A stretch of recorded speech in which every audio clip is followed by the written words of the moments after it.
Back to my channel. কেমন আছো সবাই? আশা করছি সবাই অনেক ভালো আছো, আর আমরাও খুব ভালো আছি। সুইটমণি ব্লগস এক নতুন ভিডিওতে তোমাদের অনেক ওয়েলকাম, আর আমার তরফ থেকে অনেক ভালোবাসা। তা আজকে হচ্ছে আমরা সবাই মিলে পিকনিক করেছি, আর এখনও পুরোপুরি শীত পড়েনি, সবে হালকা হালকা শীতের একটা আমেজ মানে বোঝা যাচ্ছে। তো সেই শীত পড়ার শুরুতেই আমরা একদম সবাই মিলে পিকনিক করা শুরু করে দিয়েছি। আজকে আমাদের হবে বিরিয়ানি আর চিকেন কষা। বিরিয়ানির মশলাগুলো সমস্ত কিছু রাখা রয়েছে, আর এদিকে কাটাকাটি সমস্ত কিছু শুরু হয়ে গেছে। এই যে এখানে রসুন ছাড়ানো হচ্ছে, একজন কাটতে বসে গেছে, এখানে এই যে আলু কাটছে, সবাই কাজ করছে আর আমি বসে বসে দেখছি। আমার কোনো কাজ নেই। হ্যাঁ, তোর জন্য আলু এক্সট্রা আনা হয়েছে। 13টা আলু লাগবে, সেখানে 20টা আলু আনা হয়েছে। তোদের 3 জনের 3টে করে আলু দেওয়া হবে। আলু হয়ে যাবে, রসুন ধোয়া হবে না।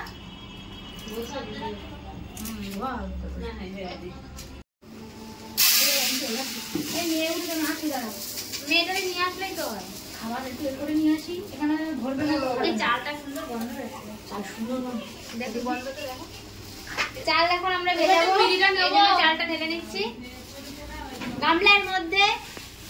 না গন্ধ যাচ্ছে না। চালটা এমনি ভালো, 100 টাকা চাল দেখেছে, আমার পছন্দ হয়নি চালটা। এটা 80 টাকা করে, আমরা তো 80 টাকায় ধরলাম। হ্যাঁ, কিন্তু আমার এই জন্য 100 টাকা চালের থেকে আমার এই চালটা যেন বেশি পছন্দ হচ্ছে।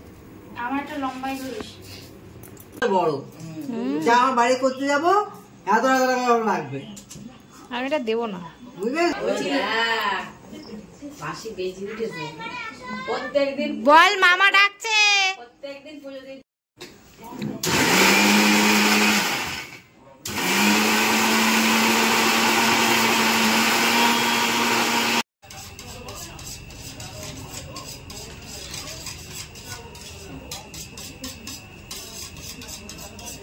টাকা হোক না হোক, মনটাও ভালো থাকে। ভালো লাগে করবে। ও তো ওখানে কাজ করে, ব্যানারপুরের কাছে। হ্যাঁ, কাজ করে। দিদি আসিনি, আসছে। কটা দেবো? 1900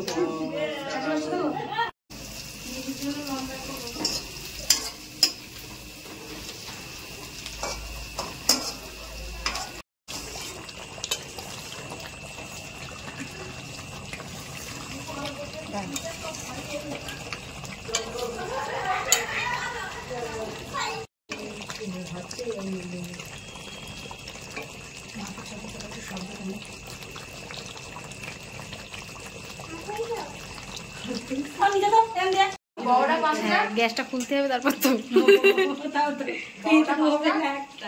আর তুই আয়, ঘাড়ে ওঠ। তুই কাঁধে ওঠ। পাগলি, পাগল না। এই মাংস কিন্তু বেশি হবে না, পেঁয়াজটা যে রয়েছে না।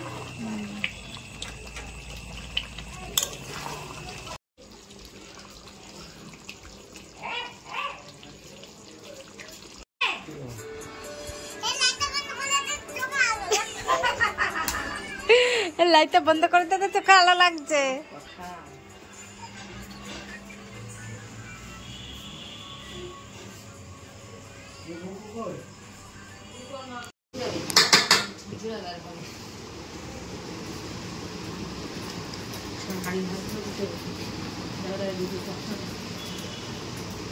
বিরিয়ানিটাকে এবার দমে দেওয়া হবে, সেই জন্য এখানে সমস্ত কিছু লেয়ারগুলোকে রেডি করা হচ্ছিল, আর এই কাজটা করেছিল তোমাদের দাদা ভাই।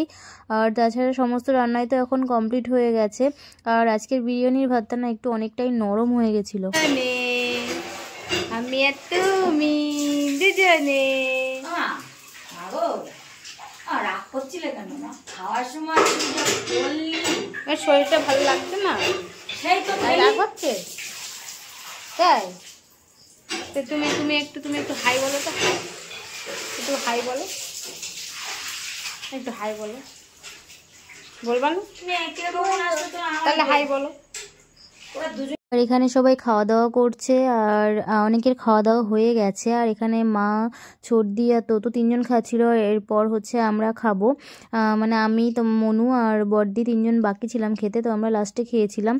আর এইখানে আজকের বিরিয়ানিটা জানি না কি প্রবলেম হয়েছিল, আমি এতদিন বিরিয়ানি বানিয়েছি এরকমটা কোনো দিন হয়নি, কিন্তু আজকের বিরিয়ানিটা সত্যি আমার কাছে একদম ভালো লাগেনি, কেন জানি না। কিন্তু চিকেন কষাটা কিন্তু দারুণ হয়েছিল, চিকেনটা বানিয়েছিল ছর্দি। খাওয়ার সময় আমার মুডটা একদম অফ হয়ে গেছিলো, কারণ আমি খেয়ে বুঝতে পারছিলাম যে বিরিয়ানিটা আমি আজকে একদমই ভালো বানাইনি। কিন্তু সবাই খেয়ে বলছিল যে না খাওয়া যাচ্ছে, ভালো হয়েছে, কিন্তু আমি তো খেয়ে বুঝতে পারছি যে